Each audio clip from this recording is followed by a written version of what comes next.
What's going on, everyone? Welcome back to VeVe Investments. On today's episode, we're going to be discussing today's modern customer journey, the exact steps a consumer will take to become a customer of a business, and how it ties in directly with what VeVe is focusing on, as well as planning for Q4 of this year and Q1 of next. If you guys enjoy the content, make sure to like and subscribe. And without further ado, let's get on with the episode. Alright, so a couple things we're going to go through in this video, guys. First thing we're going to discuss is the difference between the traditional buying model and the modern buying model, how it's changed nowadays.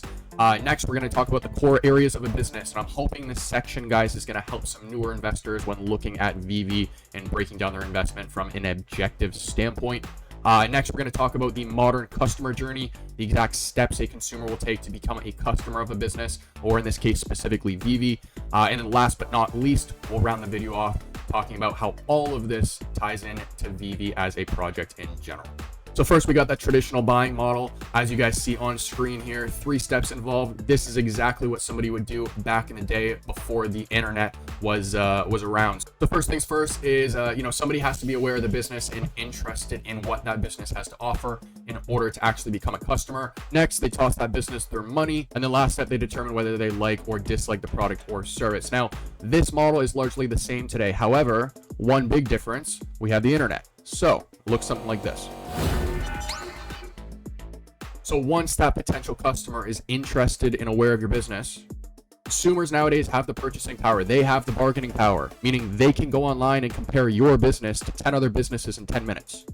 Now, this is the most crucial step. Why? Because once they go online and compare you to other competitors, you need to make sure that you're the one coming out on top. Right? So this is the step where a potential VeVe customer goes online and starts researching Quid and Recur and all these other projects and tries to determine whether, okay, are these projects better or should I put my money in VeVe? Now, depending on what they find in this research phase is going to determine who they give their money to. Again, same thing. They end up tossing their money to the business of choice and determining whether they like or dislike the product or service. Now, another new thing in this last stage is that consumer now has the opportunity of going online and leaving a review. Or again, back in the day, you could not spread that social proof. All right, heading over to the core areas of any business online. I don't care what industry you're in, whether you're a car dealership, chiropractor, dentist, doctor, real estate agent, VeVe. These are the core areas of any business online nowadays. You focus on these areas specifically and consistently, you will see the business grow. Now, I do want to preface this by saying that I am excluding 2 areas. One area being financials and the other area being legalities for the accountants and lawyers. I'm not going to talk about any of that stuff. So the first area, guys, is going to be social media. So your socials are often going to be the first place that somebody finds out about that business, or it's going to be the first place they start doing their research. Second area is going to be business listings. So a listing is going to be a third-party site that essentially displays that business's basic details. So website, email, phone number, those types of things. Could be a site like Facebook or Instagram to sites like Yellow Pages and Yelp. Third area is going to be reputation management. Now, reputation management is going to have to do with your reviews, your ratings online, your customer engagement on your social posts. If somebody tosses a review on Google, are you responding to it? Those types of things. Fourth area is going to be your website. Obvious one there. Advertising efforts. And then your 6th area is going to be your SEO, or your search engine optimization. And that has to do with how high you're ranking on search pages like Google, Yahoo, Bing, things like that. So something important to note here is the why. Why are we focusing on these areas, or why should you be looking at these areas when breaking down a business objectively? And when I say objectively, guys, I mean taking the emotion right out of it. So what I'm going to do is I'm going to come back to this in 1 second. I'm going to show you exactly why we focus on these areas, because that is always the most important question, is understanding the why. So today's modern customer journey, these are the steps a consumer will take to become a customer of a business, or in this case, VeVe. All right, so starting on the left-hand side there, first step, guys, is going to be awareness. Obvious one, right? Consumer cannot convert into a customer of a company or become a customer if they don't know that that company exists, right? Next step is going to be findability. So as soon as that consumer is aware and interested in what that company has to offer, emphasis on the interested. If that person is not interested in what the company has to offer, this process does not continue, right? But if they're interested and aware of the company, their next step now is to go online and do more research on the brand. But in order to do that research, that individual now needs to find the company online. Next step, reputation. So now that they've found the company online, they're going to look into, your reviews, your rating, your customer engagement, your overall reputation management. And like I said, this is arguably the most important step, because if you do it right, you're converting the customer. If you do it wrong, you're giving your competitors business. Okay, so let me elaborate here. If a consumer goes online, does research on my business, but then ends up finding that business B has better reviews than business A, where do you think that consumer is going to go? Business B, right? So next step is conversion. Depending on what that person finds in that research step will determine what business they end up choosing. They convert into a paying customer, and that last step, advocacy. Now that you've converted the customer, you need to satisfy the customer. Going back, getting reviews, providing positive customer service, that type of stuff. So why am I talking about this? Why did I just walk through the core areas of an online business, and why did I just walk through this customer journey? Well, guys, I want to show you exactly how these two things connect. And it's always fun for me to explain this to potential clients because I often see some eyes wide in here. So watch this. How do they connect? Well, so going back to the first step here, awareness. Where does a consumer often become aware of a business? Through some sort of paid advertisement or through some sort of social media post. That's 2 out of the 6 areas that we just talked about. Next step, findability. Now that that consumer is aware of the company, they want to do a little bit more research on the brand. Where do you often find a company, or how do you often find a company? Through some sort of listing, meaning a third-party site, or searching them directly on a search engine. So that's going to be 2 more, totaling it to 4 out of the 6 areas we discussed. Next step, reputation management. That's going to tie directly into reputation management, right? Your 5th area. Next, if everything checks out in that research stage, they convert into a paying customer. That's often going to happen through your website, whether that's filling out a contact form, requesting a free quote, booking a consultation, whatever that might be. And then last step, advocacy. So again, going back, making sure your customers are satisfied. And again, that ties right into your reputation management. So what you guys are going to see here is that each core area of a business online ties in and nurtures each and every step a consumer takes before becoming a customer of a company. How does this tie into VeVe? So for those who are perhaps newer to the investing world, what you want to do when investing in a company is you want to compartmentalize it, meaning break the company down to look at it from an objective standpoint. When I say objective, I mean separating emotion from logic. The last thing you want to be doing, guys, is be sitting on the fence, right? You don't want to be, only focusing on the points that support your argument, but then ignoring the ones that go against it. You need to be looking at both sides. So in this case, when you start to break down VeVe into these 6 areas, right, you can start to look at, okay, what is VeVe doing really well, but then what is also VeVe, still missing, and what are some of the things they still need to focus on, right? So focusing on that first section, social media, they're on Twitter, they're on Instagram, I believe they started a TikTok, and then they're also on Discord. They're active on all of these platforms. They also have Medium articles coming out that are promoting each and every drop. But my point is that they're actively on social media.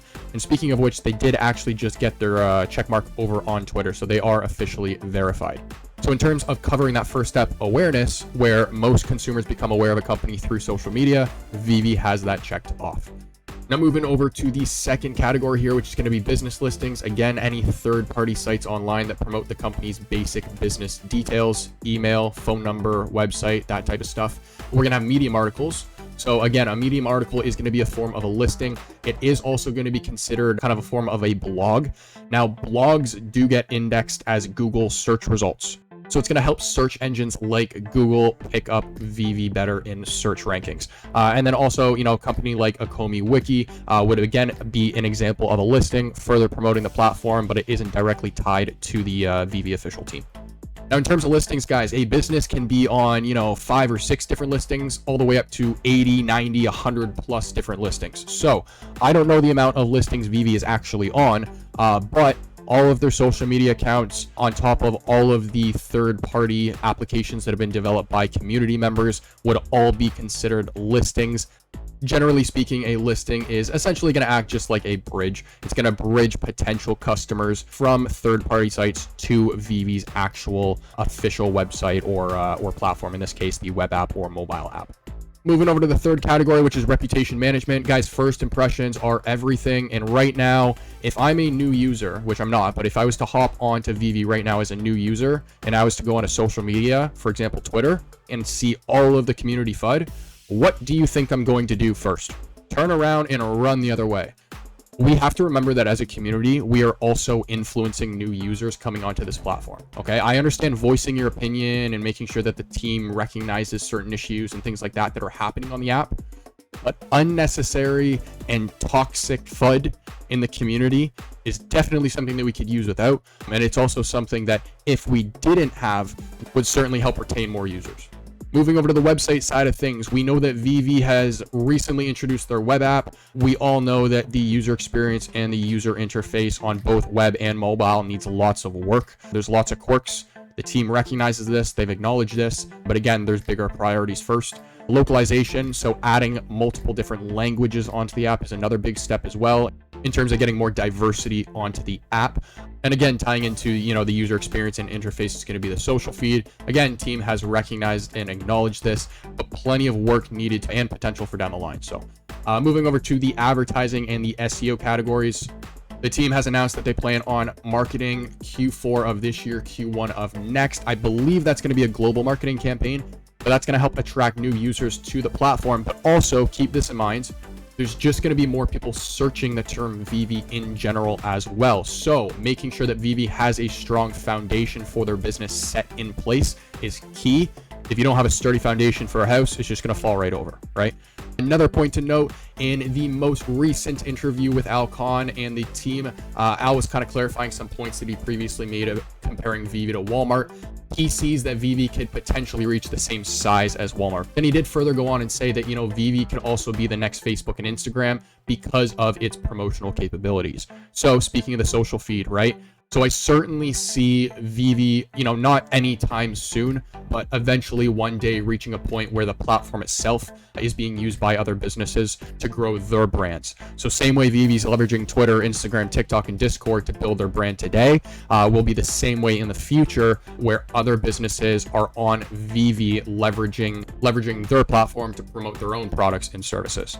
Moving on to the influencer marketing point, I do certainly think that influencer marketing will probably be part of this marketing campaign. We have had people like Logan Paul and Mr. Beast talk positive things about this project. That is not me confirming in any way, shape, or form that they are communicating with them. I will raise some speculation and say that I think it would be unwise for the team to not have reached out to individuals like this who have expressed an interest in the project. Let me put it that way. And the last thing, community sentiment. So again, going back to first impressions are everything. We as a community have a very strong voice. I'm going to be making a video about this in the future, talking about cult-like businesses and how they're typically successful, talking Tesla, Apple, and in this case, VeVe.